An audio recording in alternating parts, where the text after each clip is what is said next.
माई RV Jaiswal YouTube channel. आप सभी लोगों का हमारे आरवी जायसवाल यूट्यूब चैनल में बहुत बहुत स्वागत है। आज हम कक्षा 7 के गणित प्रकाश के चैप्टर 4 इकाई रचनाएं जिसमें निर्णय नंबर 5 पढ़ाएंगे। इससे पहले कि अगर आप लोग हमारे यूट्यूब चैनल पे नए हैं, सब्सक्राइब नहीं किए हैं तो जल्दी से सब्सक्राइब कर लीजिए और बेल आइकन को भी दबा लीजिए, जिससे हमारे आने वाले वीडियो का नोटिफिकेशन आपको प्राप्त होता रहे। और ये वीडियो पसंद आए तो लाइक और शेयर ज़रूर करें। और अगर आपको हमसे कुछ प्रश्न पूछने हैं, क्वेरीज हैं, तो आप कमेंट बॉक्स में हमसे पूछ सकते हैं, हम उसका जवाब देंगे। तो आइए अब हम चलते हैं आपके इस निर्णय नंबर 5 पे। देखिए, निर्णय नंबर 5 में ये दिया गया है, दिए गए रेखाखंड पर दिए हुए एक बिंदु से लंब खींचना। इसका जो ये टॉपिक दिया गया है कि दिए गए रेखाखंड पर एक रेखाखंड दिया गया है, उस रेखाखंड पे एक बिंदु दिया गया है, उस रेखाखंड पे किसी बिंदु से आपको लंब खींचना है। अब इसमें 2 पार्ट बनेंगे, तो इसमें हम पहले पार्ट पे चर्चा करेंगे। पहला पार्ट ये बनेगा कि रेखाखंड, जब बिंदु जो दिया गया है वो रेखाखंड के ऊपर दिया गया हो, और दूसरा पार्ट वो बनेगा कि वो बिंदु रेखाखंड के बाहर दिया गया हो, रेखाखंड के ऊपर दिया गया हो या नीचे दिया गया हो। तो इसमें हम चर्चा करेंगे, इस पार्ट 1 में चर्चा करेंगे कि जब बिंदु रेखा पर ही दिया गया। तो इसमें देखिए, पहला पार्ट आपका है कि जब बिंदु रेखाखंड पर ही स्थित हो, तो इसमें इस पे हम चर्चा करेंगे।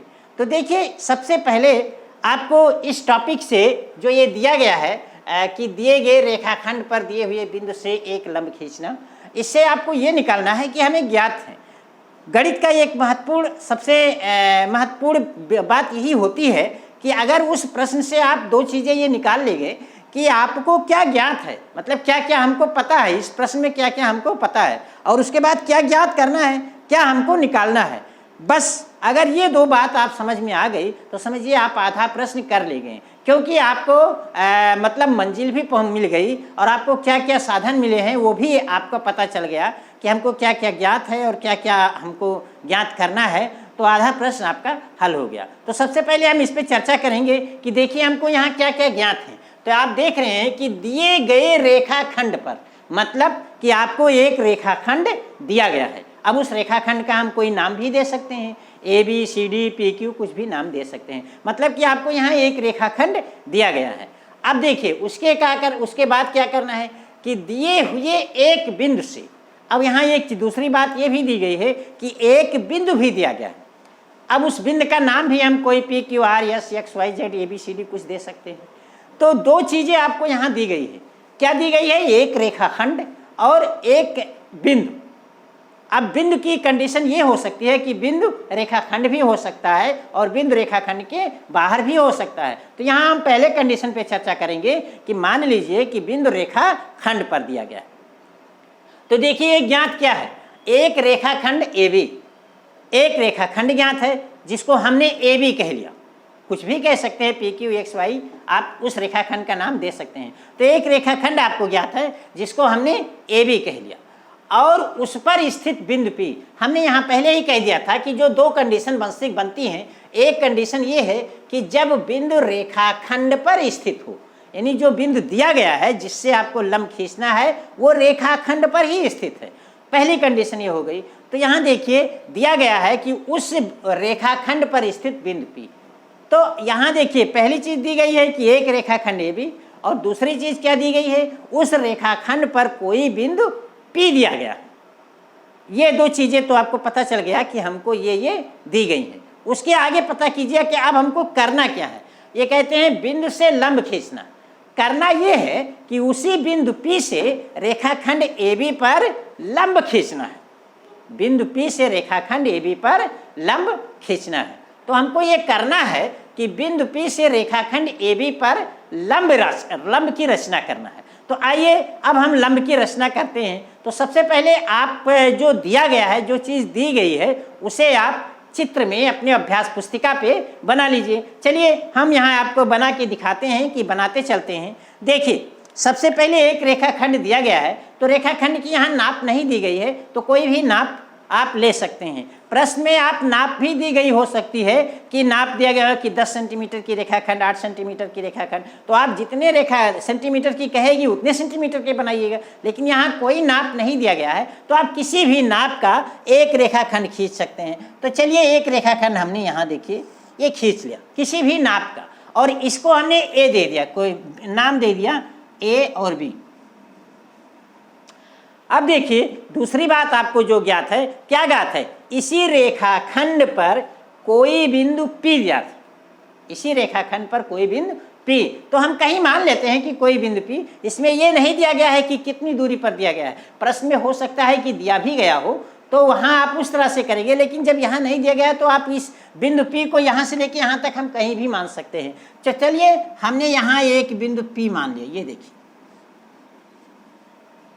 इस रेखाखंड पर। अब देखिए हमको जो जो चीजें दी गई थी वो चीजें हमने कर लिया। आपको क्या दी गई थी, एक रेखाखंड ए भी दिया गया था और उस पर स्थित एक बिंदु P दिया गया था। अब रचना हमको करनी है कि इसी बिंदु P पर इससे लंब की रचना करना है। तो आइए देखिए हम लंब की रचना कैसे करते हैं। देखिए लंब की रचना करने के लिए आप सबसे पहले प्रकार ले लीजिए और इस प्रकार की मदद से लंब की रचना हम करेंगे। तो सबसे पहला काम आपको क्या करना है, प्रकार में पेंसिल लगाने के बाद में, और ये देखिए कि इसके नुकीले सिरे को, प्रकार के नुकीले सिरे को बिंदु P पे रखें। ये देखिए हमने बिंदु P पे रख दिया, नुकीले सिरे को बिंदु P पे रखें। और किसी त्रिज्या को, कोई मानी बात नहीं है, कोई मानक नहीं है कि आप चाहे जो त्रिज्या लीजिए, उस त्रिज्या का एक चाप इस तरह से आप रेखा पे लगा दीजिए, जो देखिए रेखा को दो जगहों पर काटना। किसी भी त्रिज्या का कोई माप नहीं है, आप किसी भी त्रिज्या का एक चाप लेकर और ये लगा सकते हैं, चाप लगा सकते हैं। अब आप देखिए ये जो चाप हमने लगाया, ये देखिए दो बिंदुओं पर काट रहा है, इस दिए गए रेखाखंड को दो बिंदुओं पर काट रहा है। एक को हम कह लेते हैं कि L पर काट रहा है और दूसरे को कह लेते हैं कि M पर काट रहा है। बस बहुत ही आसान। अभी तक हमने क्या किया कि किसी भी नाप का कोई भी त्रिज्या लीजिए, कोई जरूरी नहीं, बहरहाल इतना छोटी भी त्रिज्या ना लीजिए कि क्या नाम से ये घूमे ही ना, और इतनी बड़ी ही त्रिज्या ना लीजिए कि ये रेखा के बाहर चली जाए। इतनी छोटी भी त्रिज्या नहीं लीजिए कि इसको आप घुमा भी ना सकें, और इतनी बड़ी भी त्रिज्या न लें कि ये रेखा के बाहर चली जाए। तो आप किसी भी त्रिज्या का एक चाप हमने ले लिया, और ये चाप आप देख रहे हैं कि रेखा AB को दो बिंदुओं पर काट रहा है, एक L पर काट रहा है और एक M पर काट रहा है। अब दूसरा काम यहाँ क्या करना है आपको, आपके लिए दूसरा काम ये है कि अब देखिए L को केंद्र मानकर और LP से आधे, मतलब LP से ज़्यादा की त्रिज्या लेंगे। LP से, चूंकि LP से जब आधे से ज़्यादा त्रिज्या लेंगे तभी तो ये कहीं काटेगा एक दूसरे को, तो LP से ज़्यादा त्रिज्या लीजिए। तो देखिए जिस त्रिज्या से हमने बनाया था उससे थोड़ी सी ज़्यादा त्रिज्या लेंगे। भाई जिस त्रिज्या से ये अर्धवृत्त बनाया था, चाप लगाया था, हम थोड़ा सा ज़्यादा कर देंगे, क्योंकि जब उतना रहेगा तो वो कहीं काटेगा ही नहीं, और जब उससे कम रहेगा तो कहीं काटेगा नहीं। तो इससे ज़्यादा की त्रिज्या हमने ले लिया, और फिर देखिए इसको नुकीले सिरे को हमने L पर रखा, थोड़ा सा और ज़्यादा ले सकते हैं। नुकीले सिरे को हमने देखिए ये L पर रखा, L पर रखा, एक चाप लगा दिया। अब दूसरी शर्त ये है कि इसी त्रिज्या का त्रिज्या बदलने ना पाए, आप नुकीले सिरे को M पर रखेंगे। देखिए हमने यहाँ M पे रख दिया, और M पे रखा, देखिए इस चाप को हमने काट दिया, बस आपका काम हो गया। सिर्फ इतना ही करना है कि LP से ज़्यादा की त्रिज्या लेंगे तो उस त्रिज्या को L को केंद्र मानकर एक चाप आपने लगा दिया, और फिर उसी त्रिज्या के, त्रिज्या आपको नहीं बदलनी है, M पर रखेंगे और एक दूसरा चाप लगा देंगे। और अब आप देख रहे हैं कि ये दोनों चाप एक दूसरे को एक बिंदु पर काट रहे हैं। चलिए हम मान लेते हैं कि ये जहां काट रहे हैं ये बिंदु N है, N बिंदु पर काट रहे हैं। अब हमको अगले काम क्या करना है, N और P को मिला देना है, बस और कुछ नहीं करना है। तो देखिए N और P को हम पटरी की सहायता से ऐसे रख के, देखिए ये जो दोनों कटान बिंदु है और इस बिंदु P को हम मिला देते हैं।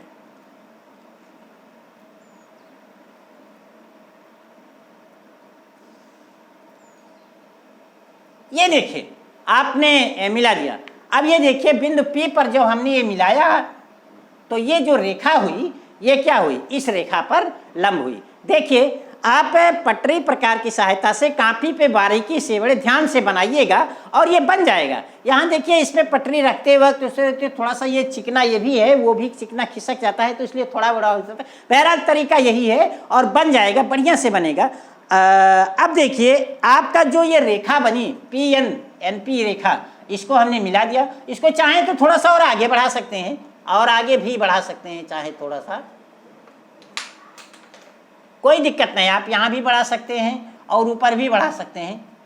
तो यही रेखा PN रेखा आपकी रेखा AB पर लंब है। आप चाहें तो इस रेखा का सत्यापन भी कर सकते हैं, कोण नाप से देखते हैं तो ये कोण आपका 90 डिग्री का होगा, ये कोण आपका 90 डिग्री का होगा।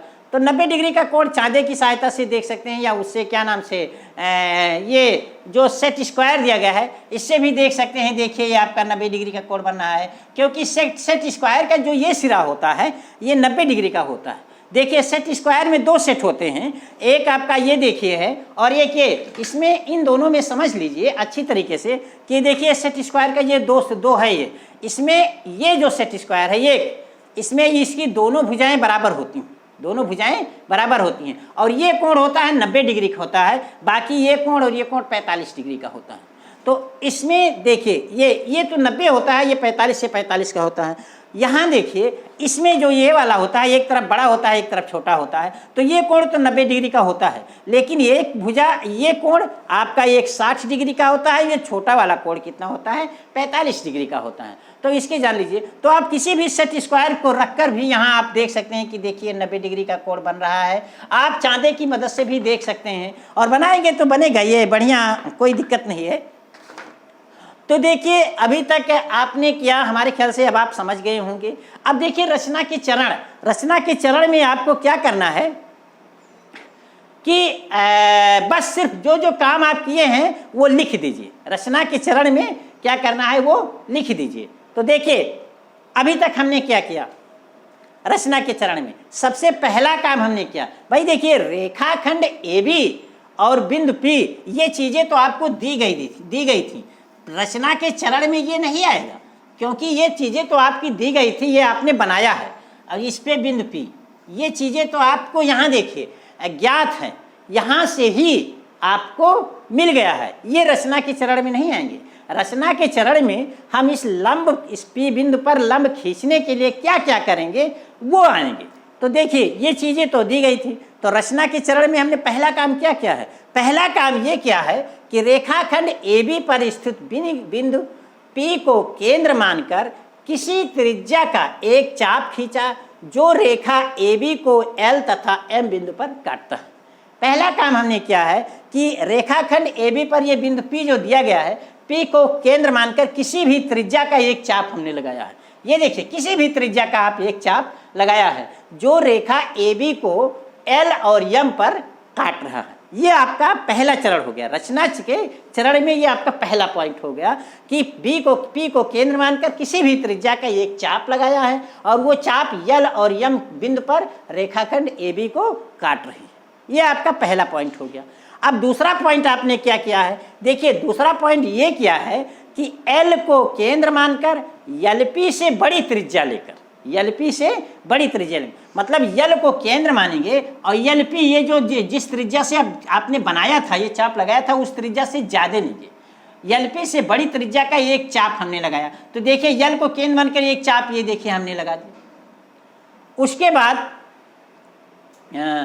एक चाप लगाया और अगला बिंदु देखिए अब क्या है कि बिंदु M को केंद्र मानकर उसी त्रिज्या का एक और चाप लगाया। पहला भी दूसरा बिंदु था कि L को केंद्र मानकर LP से ज्यादा की त्रिज्या लगाकर एक चाप ये देखिए हमने लगाया। दूसरा, उसके बाद अगला तीसरा बिंदु है कि M को केंद्र मानकर, लेकिन यहाँ एक शर्त है कि चाप लगाएंगे तो इसी त्रिज्या का, L को केंद्र मानकर जो चाप लगाएंगे उसी त्रिज्या का हमको चाप लगाना है, त्रिज्या बदलनी नहीं चाहिए। तो इससे हम M को केंद्र मानकर एक चाप हमने लगाया।